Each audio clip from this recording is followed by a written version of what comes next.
mususu elandi wana ezali kutu mona ya kodécouvrir babengi yango solertia.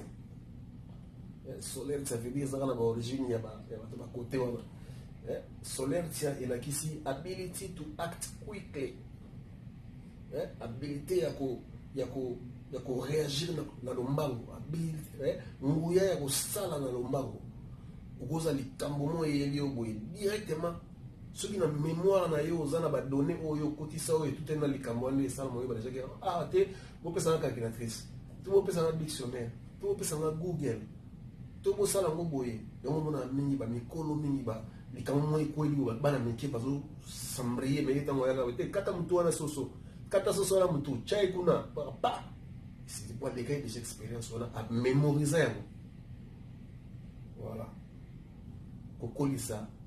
capacité na yo ya ko zomokano na lombango.